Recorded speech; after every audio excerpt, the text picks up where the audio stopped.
حضرت امام غزالی رحمۃ اللہ علیہ ایک مثال بیان فرماتے ہیں کہ ایک جہاز کہیں جا رہا تھا اور وہ پورا جہاز مسافروں سے بھرا ہوا تھا۔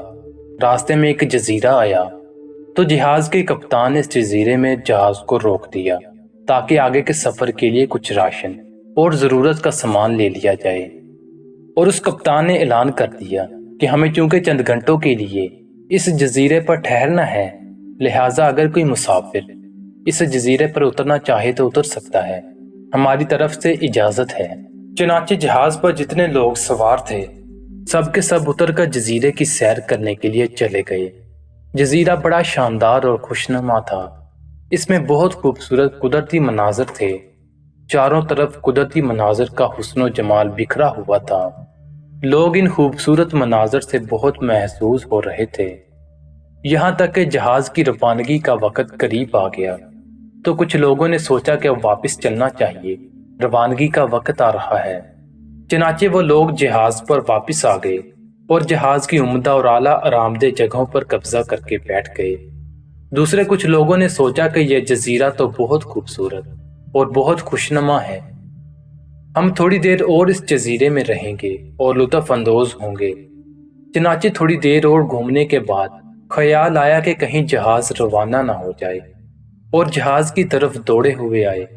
یہاں آ کر دیکھا کہ جہاز کی اچھی اور عمدہ جگہوں پر قبضہ ہو چکا ہے۔ چنانچہ ان کو بیٹھنے کے لیے خراب اور گھٹیا جگہ مل گئیں اور وہ وہیں بیٹھ گئے اور یہ سوچا کہ کم از کم جہاز پر تو سوار ہو گئے۔ کچھ لوگ اور تھے، انہوں نے سوچا کہ یہ جزیرہ تو بڑا شاندار ہے، یہاں تو بہت مزہ آ رہا ہے، جہاز میں مزہ نہیں آ رہا تھا۔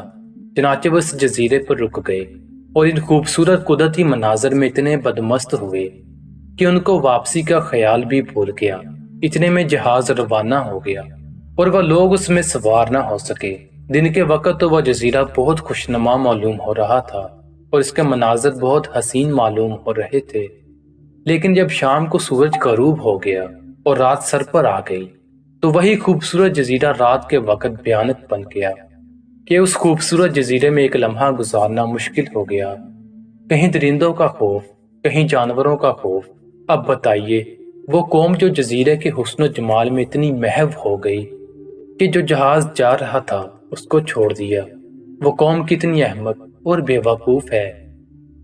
یہ مثال بیان کرنے کے بعد امام غزالی رحمۃ اللہ علیہ فرماتے ہیں کہ اس دنیا کی مثال اس جزیرے جیسی ہے، لہٰذا اس دنیا میں دل لگا کر بیٹھ جانا اور اس کی خوشنمائیوں پر فریفتہ ہو جانا ایسا ہی ہے جیسے وہ قوم اس جزیرے کی خوشنمائیوں پر فریفتہ ہو گئی تھی، اور جس طرح اس جزیرے پر رہنے والوں کو ساری دنیا احمق اور بے وقوف کہے گی، اسی طرح اس دنیا پر دل لگانے والوں کو بھی دنیا احمق اور بے وقوف کہے گی۔